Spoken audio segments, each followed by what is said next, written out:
this is quite upsetting for myself. Maybe you as well.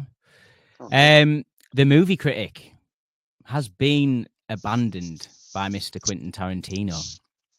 So, why this was obviously reported last week that he'd abandoned this one. This was going to be coming out through Sony. They were fully prepared to make this film with him. They're prepared to make whatever film he wants to do next. But the reason why I wanted to bring it up, Paul, is because this was going to be somewhat of a sequel to Once Upon a Time in Hollywood, which, you know, if we know Tarantino, like, I don't count, well, obviously he's made a sequel before in Kill Bill Vol 2, but coming from it doesn't count, does it? Like, because I think if he had it his way, we'd have got like a 4-hour film there. Do you know what I mean? Yeah. So that was actually Harvey Weinstein that made him split that up into 2 movies. But yeah, this one's just a bit upsetting for me, really, because one of my favorite characters in the last 10 years probably is Cliff Booth, played by Brad Pitt, and he was coming back for this film in the movie critic, which I find interesting. He was going to be playing the same character, but it's been reported here. I just want to get the bit that I was reading up earlier on. Yeah, so it was previously reported that the movie critic had undergone a number of rewrites as Tarantino tried to decide on what shape it would take. And today's report says one of the ideas that it might serve as a Tarantino goodbye metaverse, weaving in stars and characters from his past movies. To that end, the report says at one point evolved into something resembling a spin-off of Once Upon a Time in Hollywood, with Brad Pitt set to reprise his Cliff Booth character. Another idea might have had characters interacting with a young, aspiring filmmaker at a movie theater, something as a stand-in for Tarantino himself, who worked at a porn theater as a teenager.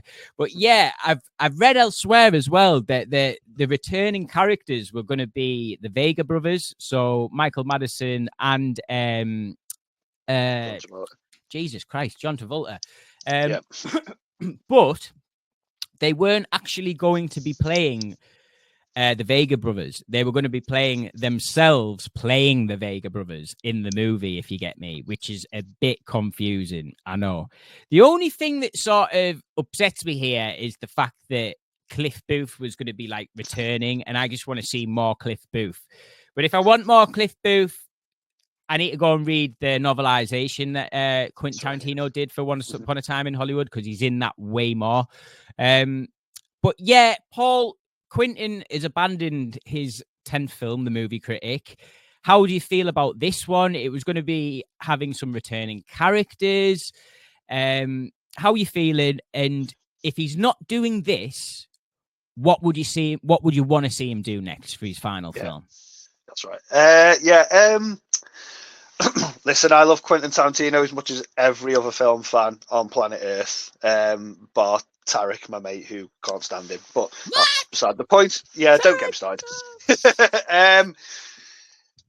Listen, what you've just said to me, I was like, I don't like the sound of any of this that you're saying. The Once Upon a Time in Hollywood sequel, semi-sequel, if you like, I'd be down for.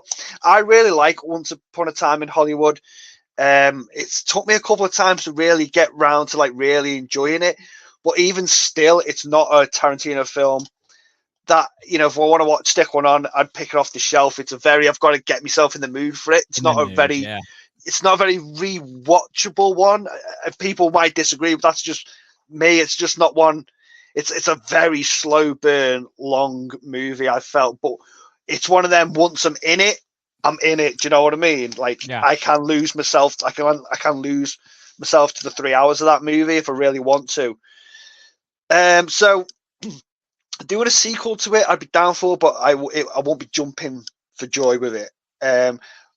What you described was sending me west. Like, I don't like the sound of any of this that you're saying. All this bringing it. It always feels like, you know what Kevin Smith does with his films, where he sort of like brings characters and flips them over and stuff like that. Yeah, good shout.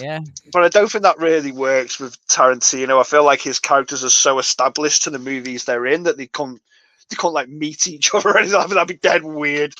Yeah. Listen, if Tarantino couldn't figure out his own script, then he wants to throw it in the bin and start again. Cool, then let the man do it. He wants his film. He keeps saying it's going to be his final film. I don't believe it will be. He needs to stop that. It's too much pressure. We'll Get see. Away from that. Yeah, he really does. But if he's wrote this and it's not connecting with him and it's not clicking into place, then all right, put it in the trash. Let's start something else. What I'd like to see him do, I'd like to see him go back to his roots with a crime movie, yes. Reservoir Dogs. A lot of people are shouting for Kill Bill 3.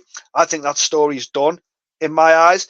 A lot of people want to see what happens to oh Christ, what's the name in the film? The knife assassin's daughter. Yeah. Yeah, everyone wants to see what happens with her. I've always, if that was ever to be expanded, I would like to have seen that sort of anime form or a comic book form, because he plays with anime in that movie. Yeah, so I won't mind seeing like a 30-minute sort of something that he's wrote and someone's animated it. I wouldn't mind doing that. Don't want to see him do a Kill Bill 3. I feel like that story's done with The Bride. Yeah, if I was to want another or a final Tarantino movie, I'd want it to go back to his roots, but with, he's going to have a bigger budget, a better director now, because he's made so many movies since. I'd love to see him go back and get, not necessarily a Reservoir Dogs 2, but jump back into that pool of crime. Yeah. See, the problem I was having with the movie critic is it sounded like he was venturing too far up his own ass with it, right? So, like, the aspiring filmmaker who's supposed to be the stand-in for Tarantino, it just didn't sound very exciting to me. I can't lie. Yeah.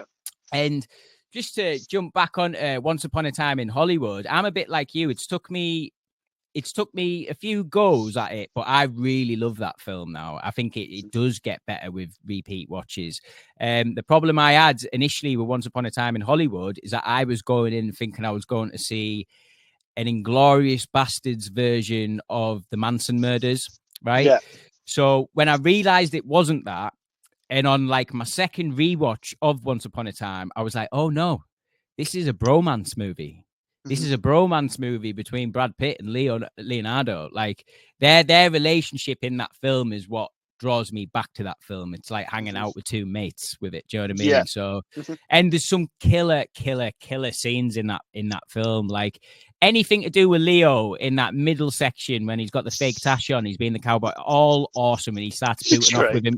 He starts booting off with himself in his trailer. Like this is great stuff. Great stuff. But as far as me, Paul, I'm going to totally disagree with you on this one. I want Kill Bill Vol 3, man. Okay. Give me that film. I want to see that daughter from that first knife fight that we see in Kill Bill Vol 1, and maybe more of her story. Or did she ended up having a daughter, didn't she? So we meet her at the end of Kill Bill Vol 2. So what's Maya Hawke doing these days? Get Maya Hawke in. Let's go. I don't know, man. I'm only saying that I'm biased because Kill Bill's my favorite Quentin film. Like, oh mate, if it was to release tomorrow, I'd be there midnight screening. But I know you would. Do you know what I'm saying? Like, but I love Kill Bill so much, but I just can't. Awesome. I just can't. I feel like it'd feel like, because 1 and 2 were shot, I'm pretty sure he did them back to back, and it does feel like one complete movie.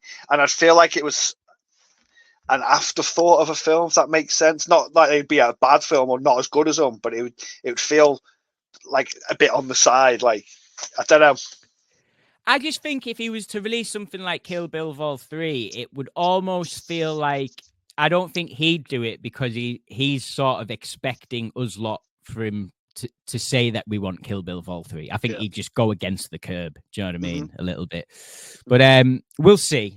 I just wish he hadn't put this like enormous amount of pressure on himself. Like that's what's happened here. He's got like cold feet and it's like, oh, it needs to be better. And I think with him trying to do a metaverse thing, bringing back the Vega brothers and stuff like that, it was just getting too centric about himself a little bit.